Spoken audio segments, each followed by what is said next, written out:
right, Leah, I can't tell how many are on. Nobody has joined so far. Give it a few seconds. Yeah.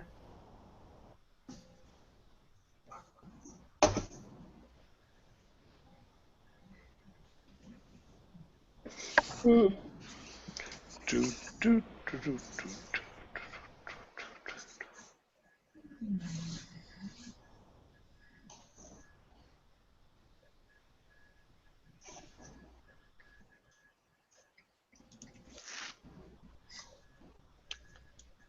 Are you sure we don't need to go to the other link?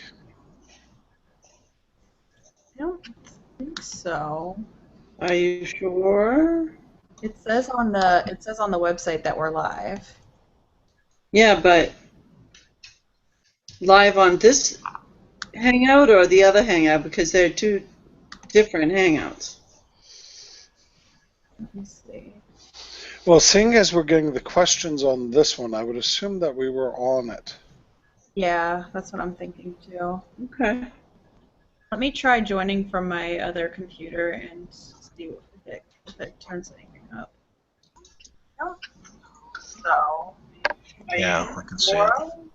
It says on the website that we're live.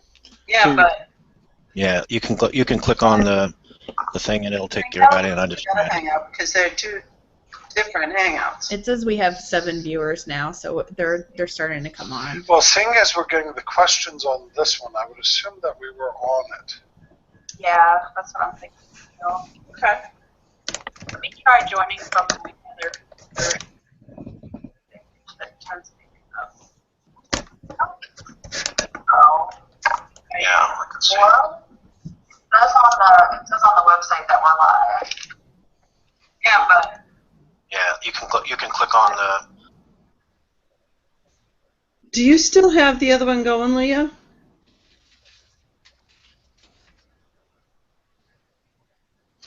She's muted.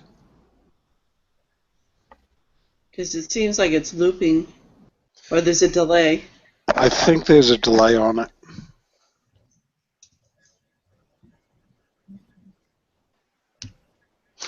Let's get started. We good to go, Leah? Okay. Well, welcome everyone. Welcome to our first virtual hangout with the pre-professional and the entry-level phases of the ISSA Cybersecurity Career Lifecycle. My name is Candy Alexander, and I'm a member of the International Board of Directors for the ISSA, and I'm also the Chief Architect for the Cybersecurity Career Lifecycle. The CSCL, as we fondly call it, is a fairly new program that provides the ISSA with the means for us to look at the profession or our members and identify the different phases that an individual would be in their career. This allows us to better understand your needs and provide services and offerings that directly relate to you. There are 5 phases of the cybersecurity career life cycle, starting with the pre-professional, which you folks are who haven't yet quite entered into the workforce, and then that goes into the entry level, and then on to mid-career, which, as it suggests, are folks who have hit the midpoint mid-career, and then on to a senior level person who has 10 plus years on the job, and then finally a security leader. So as you can imagine, as each of us grow into the phase of the cybersecurity career life cycle, we all have different needs in regards to knowledge, skills, and even aptitudes. I think that's often a piece that's missing. So this evening we are offering up our first, again, virtual meetup, and this is in result to as feedback we received from the meetup we held at the conference in Orlando, and it's to provide you an opportunity to talk with experts in our profession. In other words, it's going to be really informal. We want to provide you guys an opportunity to ask questions that you wouldn't usually ask. So things like, what is a what is a typical day in the life of, say, for example, a security architect? Is it really interesting, and is it really worth all that trouble, as some might say? So again, prepare your questions. We've taken a peek at a few of the questions that were already submitted, and we're really excited to go through those. And so at this point, I'd like to turn this over to our host, Dave Dumas, from the New England chapter in the Boston area, who I've known for a long time, and I've really enjoyed working over the years with. So, David? Thanks, Candy.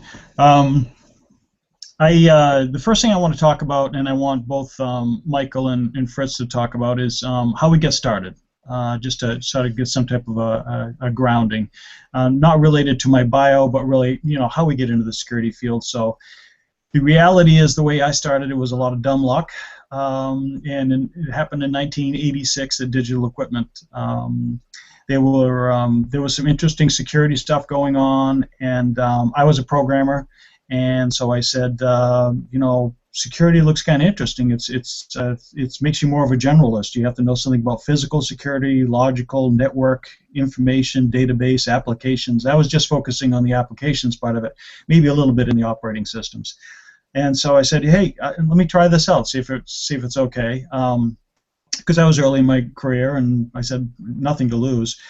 So my mentors along the way were sort of the forefathers of security. We were talking the 1980s. We're talking pre-internet and any of that stuff, and so we all just worked together as a small group at the time. And like I said, the internet wasn't around.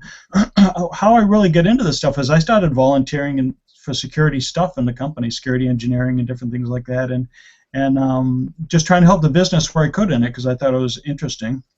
And nobody else was volunteering for it. Everybody thought it was kind of a yucky job or something at the time. And then one of my suggestions is to work with your existing boss on what you want for a career in security, and make sure that comes into your career development path and in your training for each year, so that you start to move in that direction. If you keep on saying, well, maybe next year or maybe next year, you're never going to get into the field. And there's a lot of jobs out there now, because every company needs it. Every company is going to get a breach. Every company is going to have an incident, and they're going to need security professionals. And so just let you know that. The other thing I did was I volunteered for the ISSA. I'm actually wearing the shirt. It says ISSA New England chapter on it. But that was really how I built my first network, in that I held different positions on the board. I volunteered to speak. I gave my business card out. I talked to other businesses, and I said, how are you securing stuff? And, oh, by the way, you're doing it the same way I'm doing it. And so that was really important to establish yourself with a local chapter of something in security, and ISSA probably has a local chapter pretty close to you. Then I went on to speaking and writing more at conferences and the ISSA Journal and things like that, to just get my name out there. So if you actually do a Google of David Dumas plus security, and you do it right now, you'll actually see out there that I've spoken at Secure World and Security B-Sides local conferences and stuff like that. So by doing that stuff, when they Google your name, not only just in LinkedIn, but just Google your name and related to security, they'll see that you're starting to become active in the field. So I'd encourage that. And I get into this pre-pro part of the ISSA mainly to give something back to the field. I've been in it almost 30 years, and I've been going around talking to people and saying, they've been asking me how to get into the field, so I get into this international organization just to try to help people get into the field. And so I'm your host today. And so, Michael, would you like to say a little bit about how you got started? Wow, I'm not sure I can even compare with all that. Let's see. I didn't really go to get started in security. I actually started off writing code, and so when I started, I was actually let's see, I was 13 years old, and I know, when I was younger, they would call that as weird because I was so far advanced. Today's world, they probably call it slow, because most people seem to be born with a keyboard in their hand. But I actually started off programming, and what got me into security wasn't probably what most people will think. It was well, two things. One, I saw someone get fired. I was at the graphics lab, and this guy got fired back in 1978, and he only had his resume on the computer for a few seconds, well, maybe 5 minutes, and someone found a way to copy it. So I started looking, and I really got into operating system work. So your comment about being a generalist, well, yeah, that's true. I started off with OS work, and then I went to database and did some stuff there. And then I do kind of resent your statement the internet wasn't around. I set up a National Supercomputer Center back in 1985.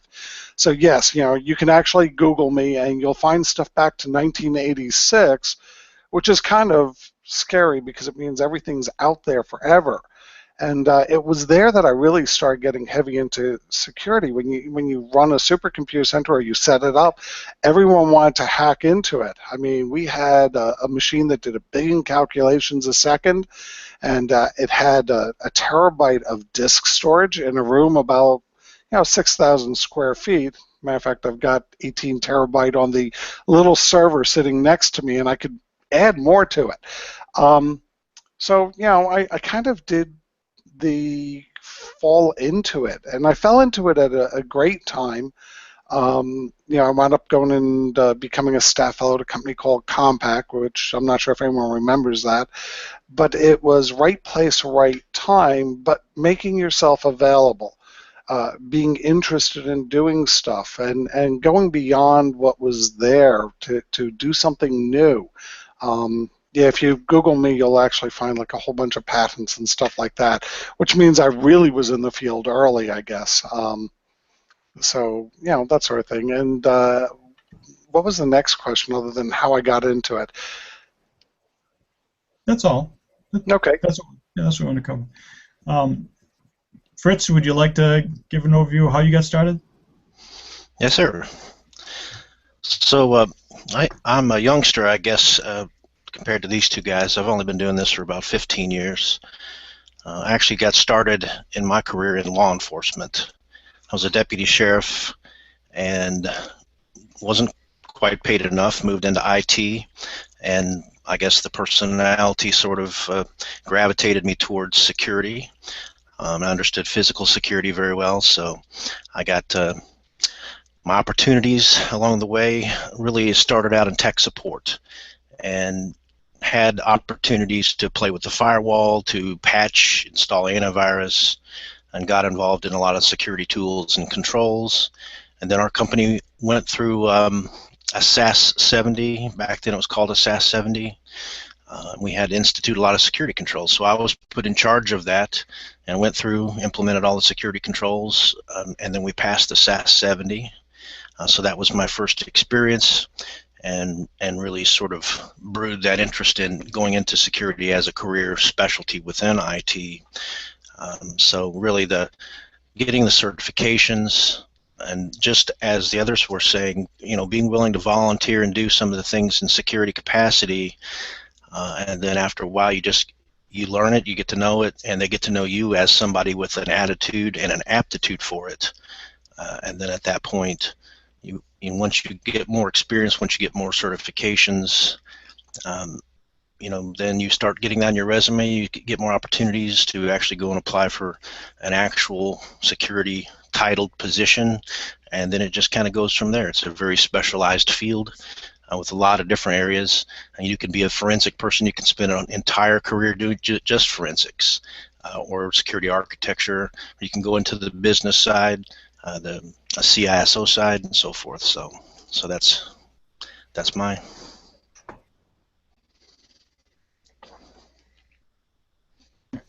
Okay, thank you, Fritz and Michael. Let me start off taking some of the questions that have come in, and I think that they're somehow rated because some of them have +4 and +5, so that must mean 4 or 5 other people like the same question. So we'll go to the top of the list because it must be sorted that way. So the first one was, what skills and applications / software do you suggest an unexperienced person in the InfoSec field should familiarize themselves with as a beginner in the field? Michael or Fritz, you want to jump on that one? Yeah, I'll jump on it. So it depends on what you want to do. Um, I started from the other part of the world where I came in through operating systems.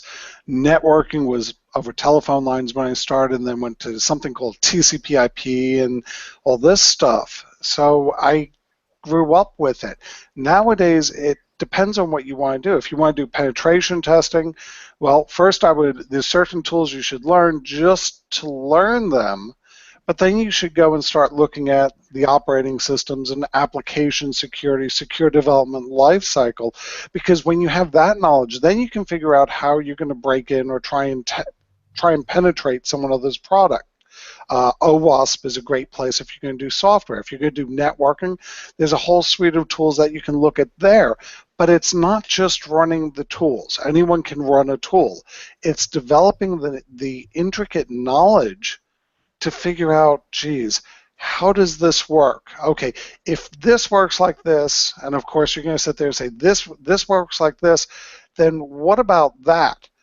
So for example, if you look at, I don't know, elevation of privileges, those have been around forever, and there's still a common way things get attacked. Or failure to validate input is another way that things get attacked. So if you learn the basics, and then you can start applying it to other things, that's the way to do it. Randall?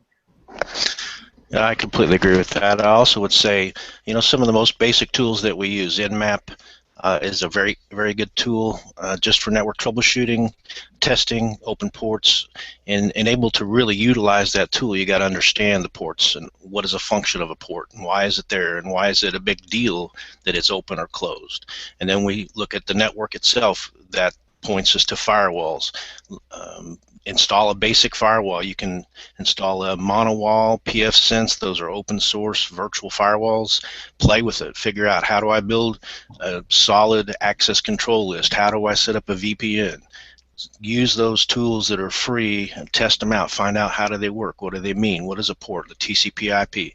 How does that work? That's fundamental knowledge that we have to have.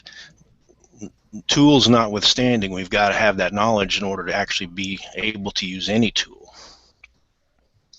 There was one tool that I forgot to mention. You just reminded me. If you're going to go down to that depth and you're going to do networking, get a copy of like Wireshark, and then go out on the web and find out what all those strange zeros and numbers are on the screen and start learning the low-level packets. Because you're going to find funny things like, geez, I thought I was using SSL, and I was using a good version of SSL, but it's really using SSL 1.0 rather than TLS, which I know this sounds like a bunch of buzzwords. Get used to it. If you're going to get into the security world, it's going to be all 3- and 4-letter acronyms. I'd also like to offer, you guys spoke a lot about the technologies, but I think the important thing as well is to understand the fundamental basics, and not really quite sure what they cover in the formal education today, because we're the kids of the graduates from the School of Hard Knocks, if you will. But I think it's really important to have the fundamentals, such as the CIA, the confidentiality, the integrity, and the availability of data. So when you look at the fundamentals from that perspective, then when you look at the technologies to support that CIA, then you're going to understand how it's applied. So I think that that's one of the biggest challenges, is that I believe that in your programs that you're finding in higher ed, is that you're getting the methodologies and the foundation, but you're not learning that real world experience of how to apply it. So again, if you can think about, simply put, the CIA, and when it comes down to keeping data confidential, what are the tools and technologies? Then availability, and then integrity. But most importantly, we could sit here and talk about tools and software and applications, all day long. But let's face it, some of the best ways to learn about this stuff is to grab the open source or the freeware that's out there. Build a server in your home or try it on your PC. Go that route. Don't let anything stop you from exploring, because there's so many free avenues out there. Good, great conversation, guys. Let's move on to this next one because there seems to be a general theme here, and this has a +7 on it, so I think at least 7 other people like it. What's the biggest challenge that you see for people coming into the field? And let me see if I can mention a couple of things. One of the things I've noticed, talking to college students, talking to high school students, is how do I get a company to give me a break, to give me a start in their company? With the resume I have, it doesn't say a whole lot on security on it.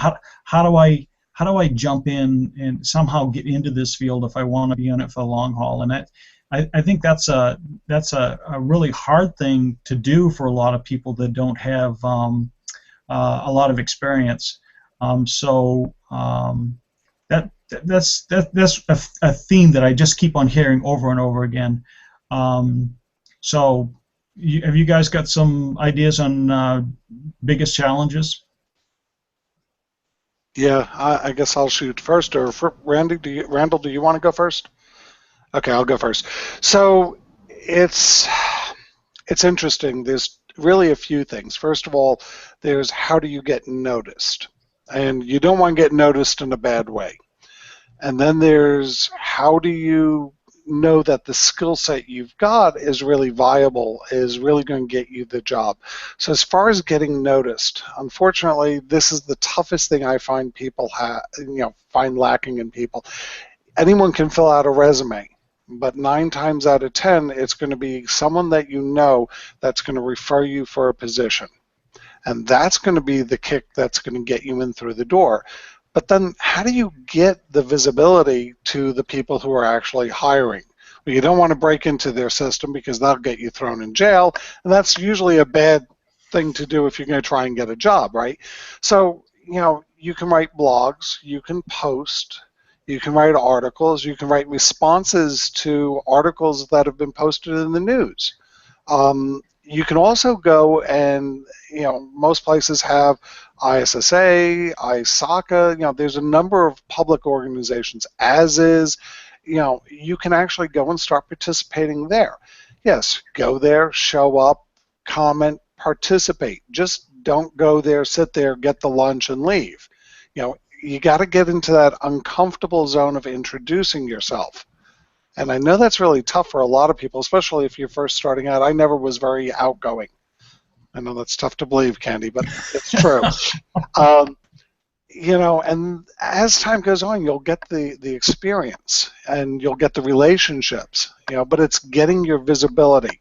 When I look at resumes, I remember one job I was looking for a resume for a person. I went through 140 resumes. And what really attracted me to the person was their response to a very simple question. What's the third argument to the string copy? Now, all of you are sitting there going, oh my God, that's pretty specific.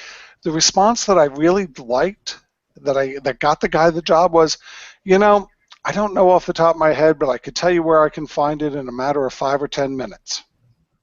Which, I'm paraphrasing, but he actually took the attitude of, look, I'm not going to memorize the book. I'm going to learn how to find the information. It's the same thing. Great. Yeah, I think another challenge that folks have when they're coming into this business is in IT in general, we tend to be sort of, hide in our dark cubicles, and we don't really want to be bothered by people. We like to work on the equipment.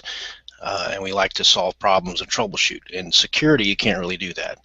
In security, it is a business function. Security is about risk management. We're managing the risks for the business. We have to be able to, even in the very beginning in security, communicate with the business about the risks that the business has and the decisions that they're making and the level of risk on those decisions. And we have to be able to translate that for them so that they can make the best decision. That is our role. And we have to have good communication skills. We have to understand the business very well. So it's not just an IT job anymore. It is a risk management job, and it is a business job. Those are very important things that we have to grasp if we're going to be successful in security. The other thing I say over and over again just getting started, you have to have two things that are most important: is attitude and aptitude. You really have to have a good attitude. If you have a good attitude, people are going to be more willing to give you the opportunities to play with the firewall and play with the tools.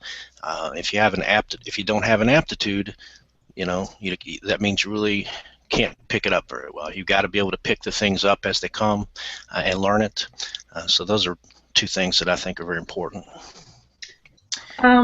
If I could, I know I promised I'd behave and not talk a lot, but I can't help it.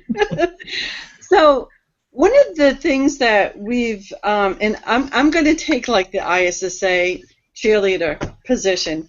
So one of the things that we've been hearing is that dilemma of how do I get the hands-on experience in going for that first job, because a lot of these people coming into the profession, they've got the classroom time and they understand all of the methodologies. What it really comes down to is they don't have the skills. So again, one of the things we're looking at from the cybersecurity career life cycle, especially for this phase, the pre-pros or the pre-professionals and then the entry level, is a means to give them hands-on experience. So, we are hearing loud and clear that that's one of the biggest challenges that people face, and we're trying to come together with some, out-of-the-box ideas of how to make that happen. We've talked about having what we've called is ISSA identified projects. So we'd be looking to, have like a virtual project for people to build a secure architecture. So that way, people who are participating on that project will actually have experience in doing it. So I just had to add that in. Thanks, Candy. All right, let me jump on to the next question here. What is your opinion of the job of a penetration tester? Is it a growing or dying job? What is it like? And what skills, technical and soft, do you think are essential for the job? So let me put in my 2 cents worth on that one. Number one, be prepared to travel all over the country, maybe even all over the world. Be prepared to work long hours, especially late hours, because in most cases, to do the penetration test, they want you to do it off hours from production so that you don't impact anything, just in case. Because there could be a device out there that you do a scan of that makes it roll over, and then somebody has to get that back up and running again. So it tends to be weird hours, long hours, and travel involved in it. The nice thing about it is it gives you some excellent consulting skills. You get to meet in a lot of different types of businesses. You get to point out things before the bad guys do in a lot of cases, so you're saving and helping that business. So I think it's a rewarding job. It's a job that you probably wouldn't stay in too long before you get burnt out. But it's I'll let these guys talk a little bit more about maybe what kind of skills, and what. I don't think it's a dying skill, because there's always going to be guys, bad guys are going to try to break in, and it's always nice to be proactive and find the holes before they find them. But you guys can jump in with what you think on that. Well, I would say on that it's certainly not a dying skill. As we get more and more breaches out there, we're certainly going to see more and more call for it, even regulatory requirements around having penetration testing done for your environment, especially in a larger environment.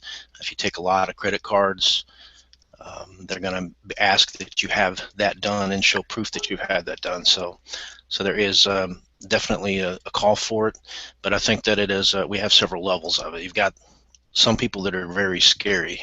They can do a lot of pretty advanced things, and then you've got your general security consultant, security analyst that works for a company, and they have to have some of these skills because a penetration tester really utilizes the same skills: the network scanning, the enumeration, and then trying to figure out what's on the network, what's open, and then we're looking at vulnerabilities and seeing if those are actually exploitable. So the only difference between a network engineer, a security engineer, and a penetration tester really is the the security engineer tries to identify the vulnerabilities, and then he goes and patches them. The penetration tester identifies vulnerabilities, and then he tries to see if he can exploit that. So So really, the penetration tester is something that is certainly going to be needed for a long time to come, and it does require a lot of advanced skills.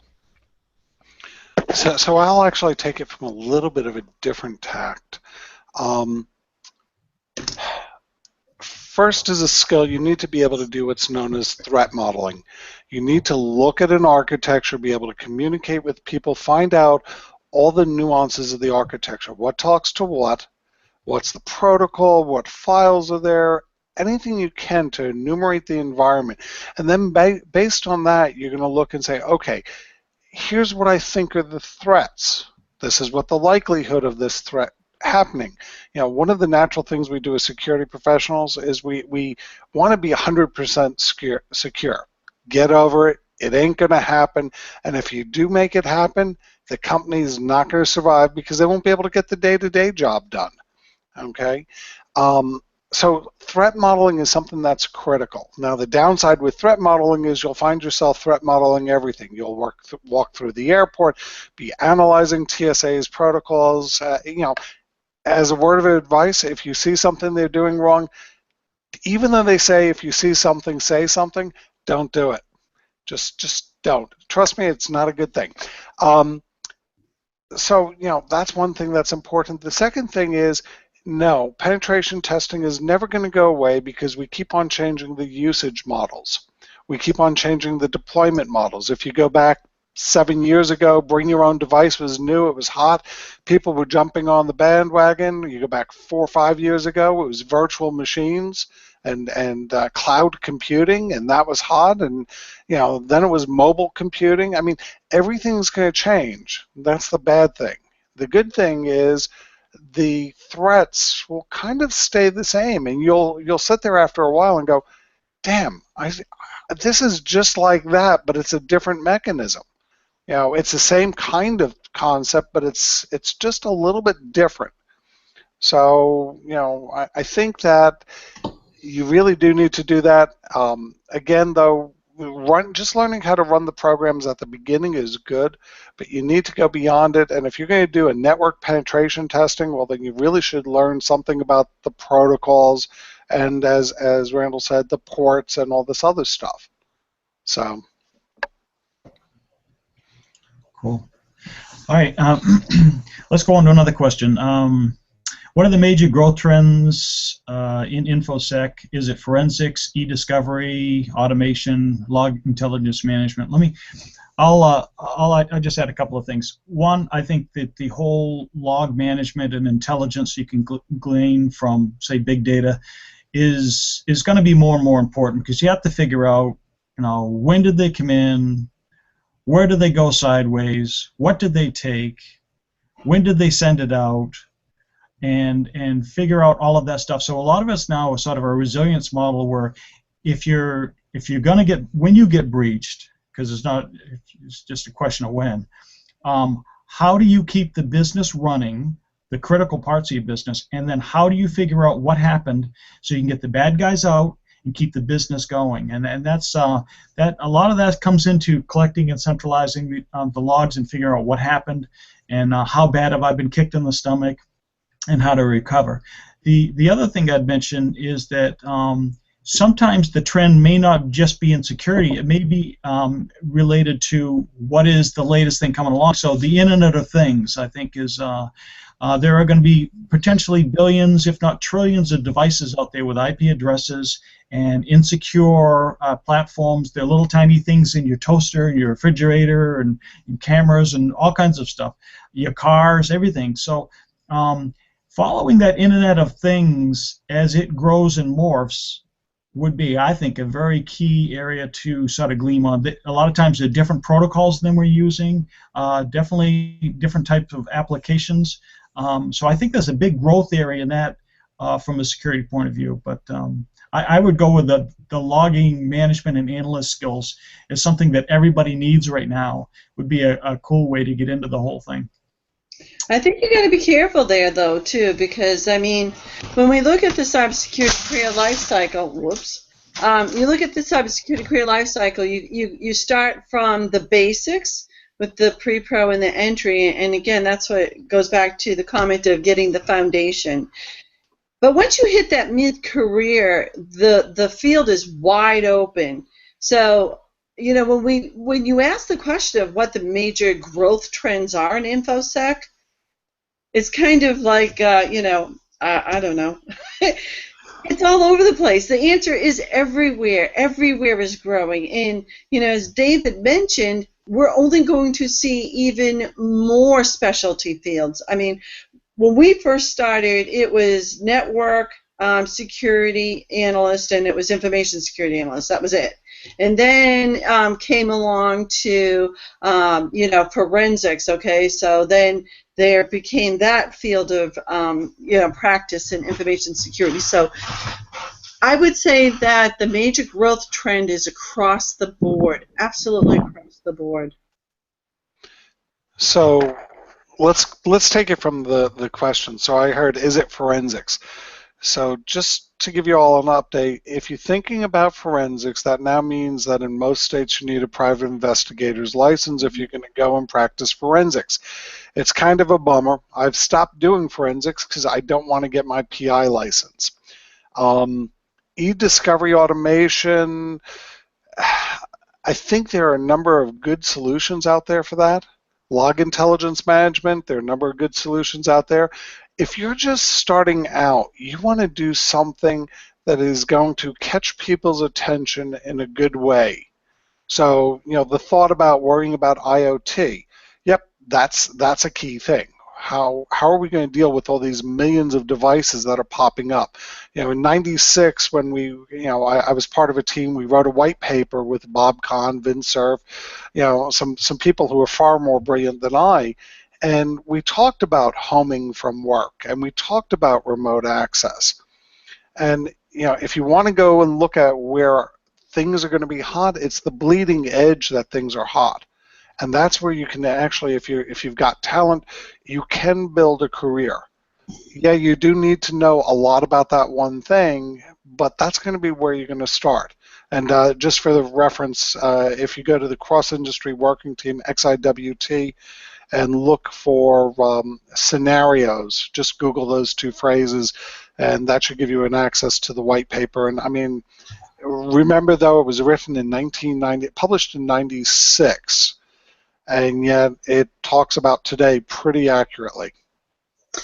David, I'm going to ask, we only have like 20 minutes left, and I've scoured through the questions, and there seems to be a lot of questions in regards to like certification, and then I'm seeing some questions in regards to mentoring. And then the third thing that I would like to see if we can at least touch on a little bit is that whole, you know, formal education through bachelor's, master's versus, you know, getting a job or you know, skill sets for the job. So maybe we could start with hopefully one being the certifications, and we're looking at Cisco versus, you know, GAIAC versus CISSP versus CISM versus alphabet soup. I take that. Start off with that. Actually teach security classes, teach Security Plus, and I teach the Certified Ethical Hacker classes. And I find that when I look at job postings, I always see Security Plus for this level of a job. And the Security Plus from teaching it does give you a very good foundation across all of the domains, and crypto and access management and DR. You really have to have that foundational skills, but the certification gives you the opportunity to learn that. So if you don't learn it, you won't pass the certification, hopefully. So that, I think the Security Plus is a really good one to get started. You don't have to have a number of years of experience to go take it. You don't have to get approval. Just go sign up, study, and take it. And then you will immediately start to begin to qualify for some of these jobs. The CISSP, of course, requires a number of years of experience within the security domains, but it is also on almost every job posting that you see out there. So those are two that I think are very important to have, and they're also very good at building your skills, or at least testing your skills. So I think that's the important thing to realize, is that certifications, the whole purpose about certifications is to provide a baseline of knowledge, to prove that you have a baseline of knowledge. So it kind of goes back to what we were talking about, like with the life cycle. You know, a good generalist certification would be Security Plus. From there, you know, you could branch off into whichever specialty you want to go to. If you want to go into forensics, there's, you know, certification and actually almost licensing. And then you're looking at the GIAC, and then you're looking at, you know, for security management, the CISSP. Then, you know, ISC Squared, our sister organization, has a whole slew of, you know, certifications based on practice. So I think, again, the real secret is knowing where you want to go after the Security Plus. So I'm going to take a different stance. I got my first certification about 4 years ago. I've been doing security more than 30 years, 40 years, too long. And I finally had to go get one, and it was not because I felt a desire to go and learn something. It was because it was a requirement. It's a checkbox. Mm-hmm. I've met people who have taken certain certifications, and they really don't know anything, which is a scary thought. I've met other people who have taken other certifications, and yes, they're really good in the area that they took the certification in. So when you're going out and looking at these certifications, they're expensive. You know, look in the job field, see what the certifications are that people are asking for, and then go and take it. I remember I walked out of one certification class, and I'm not going to mention it, but I remember sitting there in the class thinking, oh my gosh, this software, this package that I'm being quizzed on has not been used since 1997. And then I went a few questions down. We haven't done this since 2001. And then another few questions, and it was, you know, this isn't how it works in the real world. And then I remember thinking, oh my gosh, I'm going to fail the test. Let me go back and answer it the way they want to answer it.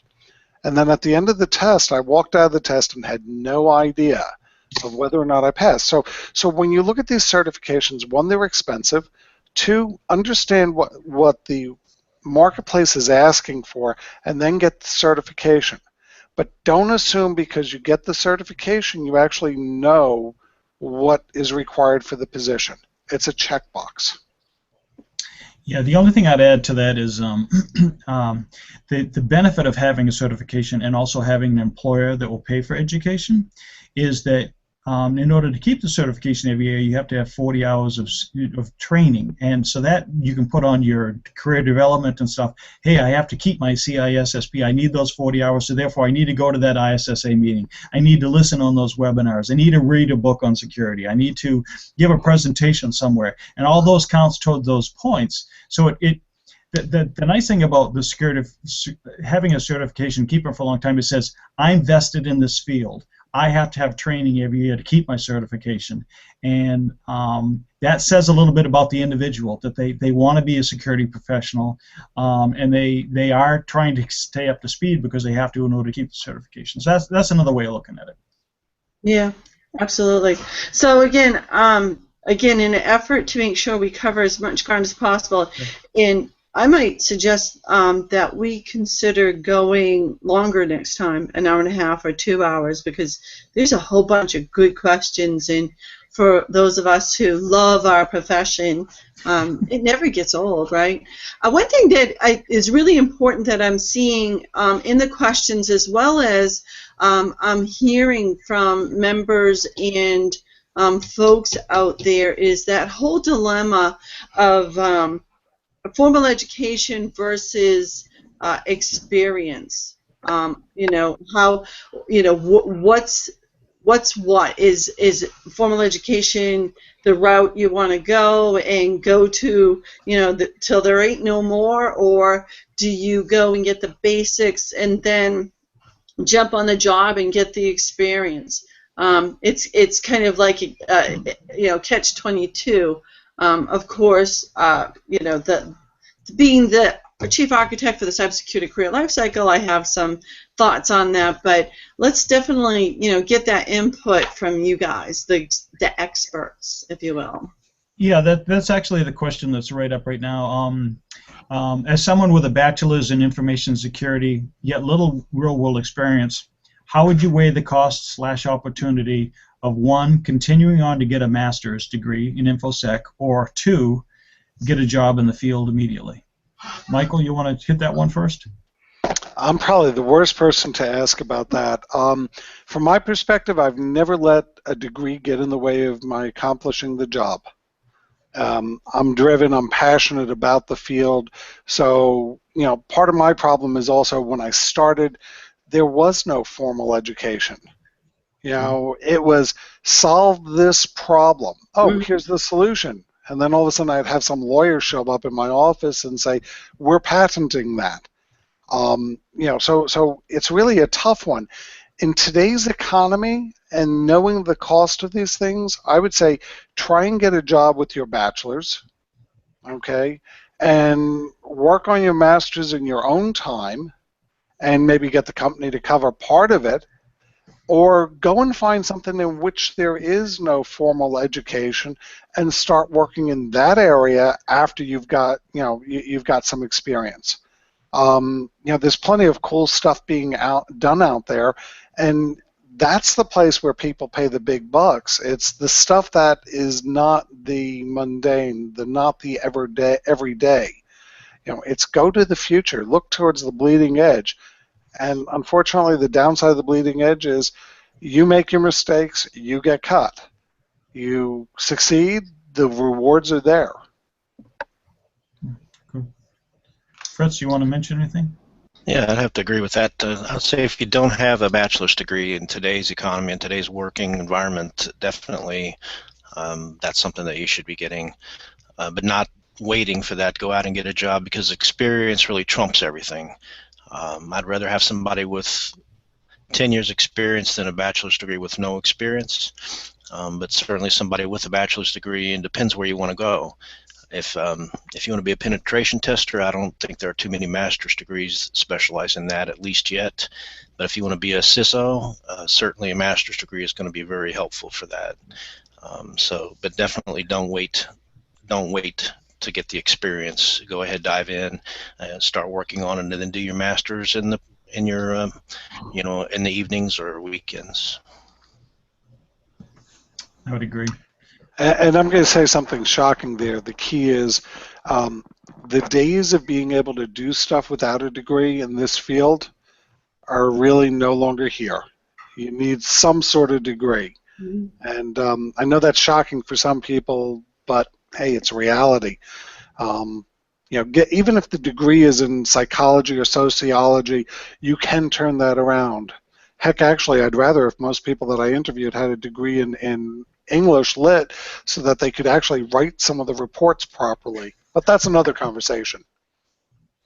No, I think that that's a really good point, that no matter what you have a degree in, it's always applicable. You know, security is truly across the board. You know, so if you have, you know, a bachelor's in psychology, all the better. You know, understands why people do some of this stuff, and so on and so forth. So I think that I tend to agree. Now I'm going to speak as, you know, the ISSA Cybersecurity Career Lifecycle Architect. One thing that we're seeing a lot going on in filling this whole cybersecurity skills workforce gap is a lot of attention is being given to university programs and or colleges, with, you know, Biden given, I think, is 25 mil or whatever to you know, small colleges to build up their programs.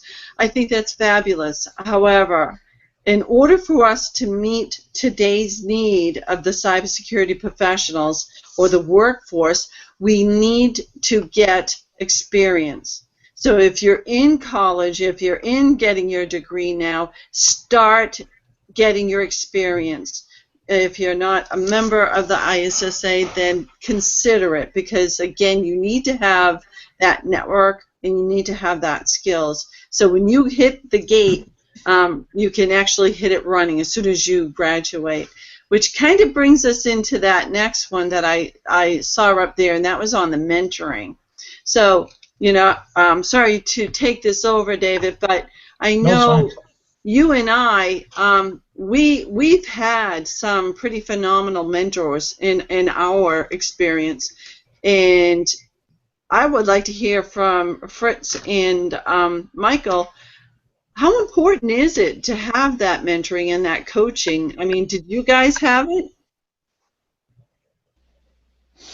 Yeah, absolutely. I think it's very important. A manager that you work for can be a great mentor, especially if you have career aspirations with that company. You know, how did you get where you're at? Don't be afraid to ask those questions. How did you learn what you know? What path did you take?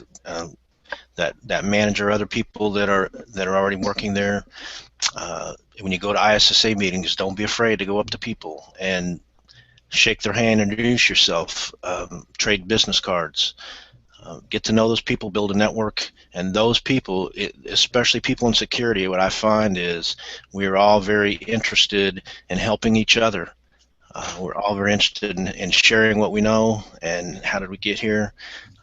You know, and then don't be afraid to ask. Don't be shy. So no, you know, with me, it was, I didn't really have mentor because there weren't a lot of people around at the time that could actually mentor me. Matter of fact, I mean, yeah, I knew Gene Spafford, and I worked with the guys over at the MIT Media Lab and all that fun stuff, but there was no one around really to mentor. It was find the book, find the person who wrote the book, or write the book. I know that's kind of funny, but in today's world, I find myself constantly being approached by people to do multiple things. You know, hey, would you link in with me? No, I'm not going to link in with you if I don't know you. Why? Because too many people impersonate other people, and you know, it's a closed system. But you know, if I'm at a meeting and you come up to me and you introduce yourself to me, and you don't say in the first 30 seconds, hey, I'd like you to mentor me, then you know, that's good. And maybe 3 or 4 times if I've met you, if you have a question about something, then it's, hey, I got a question about this. And what's going to happen is I'm going to sit there and my zealot nature will take over and I'll go, oh yeah, this is what you want to look at. Look here, here, here, and there. Now, the next time I see you, you should have looked in those areas. You should come up to me and say, I saw this and I was wondering, what about that? And by the way, don't just look at the things I'd recommend. Look at other things. So it's a slow process. It's going to take you 2 or 3 times of bumping into, in my case, me, and then it's going to be getting used to it, and then you know, then you get help. But if you come up to me off the street and you say, hey, I'd like to know how you run wireless penetration testing so I could see what's going on in the Starbucks, the answer is like, yeah, okay, ain't going to happen. And I know that sounds funny, but I've actually had people come up and ask that. And I'm sitting there going, why? Starbucks has free wireless. Why do you want to go and mess it up and see who's doing what? It's none of your business. So, David, what about you? I just wanted to mention one of the things we do in the local chapter meeting is we usually start off the meeting or after the first break and we say, how many people have security job openings? And so those people raise the hands. Then we ask the next question. Well, we have them describe what they're looking for and who they work for. And then the next thing we always ask is, how many people are looking for jobs? And they raise their hands. And we say, okay, during the break, you see the people who have the jobs, you see the people looking for jobs, go and talk and network.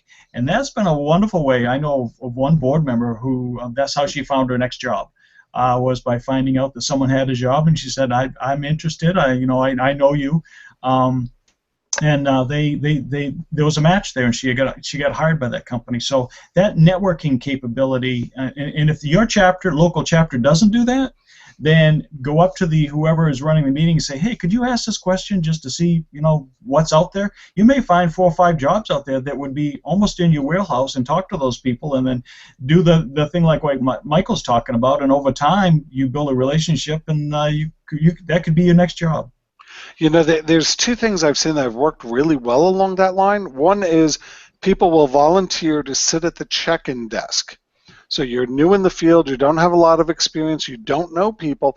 They'll sit in at the check-in desk at the various meetings, and they'll sign people in. So now you get faces to names, and you also have an idea of where people are working. And therefore, if there's a company you see you want to know, then you know the person's name. You actually can talk to them. The other thing I saw, which is really cheap, my chapter does a lot of training every year. And we're always looking for proctors, people who will get to attend the class for free. You don't get the books. You'd have to buy the books on your own. But you could sit through the regular class, and all you have to do is if something happens or someone needs something, you make sure that the facilities are there. So you get free attendance for proctoring. So you're not dumping $2,000 for a course or $800 for a course. You're getting it for free, or $40 for a book, or $60 for a book, which half-price books, I don't know if you all have them by you, I find some of the best security books there, even with notes in them as to people's IP addresses and passwords, but that's another conversation. Okay, so I have to put a plug in again. So one of the things that we're working on with the cybersecurity career lifecycle is to, again, identify new services that we can deliver according to somebody's career phase. So as you might imagine, the pre-pros and the entries are ones who are really looking for that guidance and mentoring. So, please rest assured that we do have a mentoring task force who is in the process of looking at how to match mentees and mentors at the international level as well as at the chapter level. I can say that a lot of chapter I have mentor programs already in place. I personally would highly recommend it. It helps cut through. I'm gonna say it help you cut through the bullshit. It's going to help you go right where you need to go. A lot of folks, like for example, when we had the meetup down in Orlando, a lot of comments were surrounding, well, I want to learn about information security, but there's just so much out there. Where do I start? Where do I go? When you have somebody who's working with you at a one-on-one relationship, they're going to help you identify where are your aptitudes, what are you really good at. Then they're going to be able to help you identify where best to find those items or that information. We could sit here and say, well, for a beginner or to find out about security, do a Google search and come up with 100 trillion, sites and information, newsletters or whatever. It's just crazy. You need to have somebody kind of be your guide, your guide through that maze. So don't hesitate to reach out.